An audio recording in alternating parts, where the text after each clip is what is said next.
2024 में क्या जॉब आएगी कि नहीं आएगी? क्या आप लोग बस सपने देखते रहोगे कि मुझे जॉब लेनी है कोडिंग के अंदर, मुझे सॉफ्टवेयर इंजीनियर बनना है, फ्रंट एंड डेवलपर बनना है, बैक एंड डेवलपर बनना है?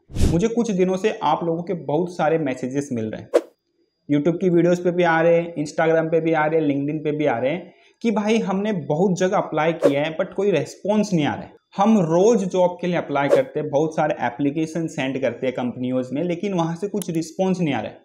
और साथ ही ऐसे लोगों के भी मैसेज आ रहे हैं जिनका इंटरव्यू हो गया है, सिलेक्शन हो गया है, लेकिन अभी तक ज्वाइनिंग डेट उनको नहीं मिल रही है।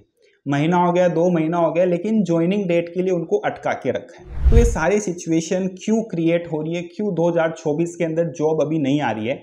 तो उसका एक सीधा सा रीज़न ये है फाइनेंशियल ईयर। और मेरे पहचान में कुछ कंपनीज़ है, तो उन कंपनीज़ की एचआर से मैंने बात की कि मेरे ऐसे ऐसे फ्रेंड्स हैं जो डिफरेंट जगह अप्लाई कर रहे हैं, लेकिन उनको कुछ रिस्पॉन्स नहीं आ रहा है, और अगर किसी का सिलेक्शन हो भी गया है तो उसको ज्वाइनिंग डेट नहीं मिल रही है।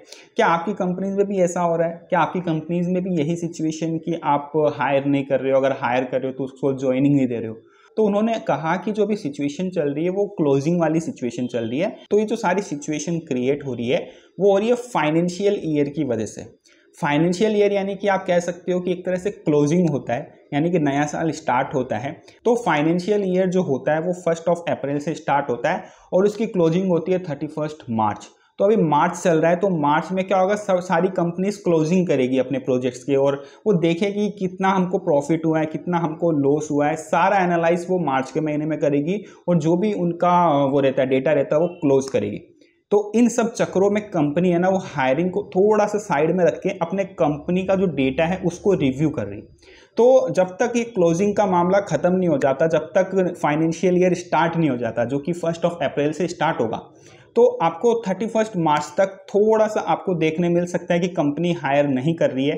अगर आपका इंटरव्यू में सिलेक्शन भी हो गया तो आपको ज्वाइनिंग डेट नहीं मिलेगी, क्योंकि कंपनी अभी हायरिंग पर देख ही नहीं रही है। हायरिंग को उन्होंने साइड पे रखा है, क्योंकि मेन जो रहता है उनका क्लोजिंग रहता है कि उनके कितने क्लाइंट्स हैं, कितने क्लाइंट्स के प्रोजेक्ट्स हैं, उनको डिलीवर हुआ कि नहीं हुआ, उनको क्या इश्यू आ रहा है, किसी का पेमेंट लेना है, किसी को पेमेंट देना है।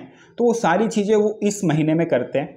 तो ये महीना उनका बहुत बिजी रहता है, बहुत सारे मीटिंग शेड्यूल रहते हैं। तो उस चक्कर में आपका जो इंटरव्यू वाला प्रोसेस है, जो हायरिंग वाला प्रोसेस है, उसको होल्ड पे रखा है। तो ऐसा नहीं है कि 2024 में आपको वैकेंसी देखने ही नहीं मिलेगी। थोड़ा सा आपको फाइनेंशियल ईयर स्टार्ट होने तक आपको वेट करना है।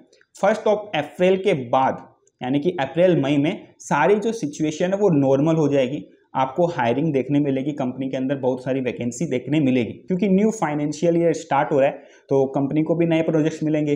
अब जब प्रोजेक्ट आ रहे हैं तो एम्प्लॉय की भी जरूरत पड़ेगी, इसलिए कंपनी हायरिंग स्टार्ट करेगी। तो आपको बस थोड़ा सा पेशेंस और बनाए रखना है। इतना पेशेंस बनाया है, थोड़े दिन के लिए और बना के रखो, और अपने स्किल्स पे कंटिन्यू काम करो, क्योंकि स्किल्स ऐसी चीज़ है अगर आप नहीं करोगे तो आप भूलने लग जाओगे। तो स्किल्स को ज़्यादा से ज़्यादा रिवाइज करो, जितना आपने अभी तक पढ़ा है उस चीज़ों को वापस से एक बार रिवाइज करो, क्योंकि क्या होता है, हम एक बार चीज़ को पढ़ के रख देते हैं ना, तो उसको भूलने लग जाते हैं।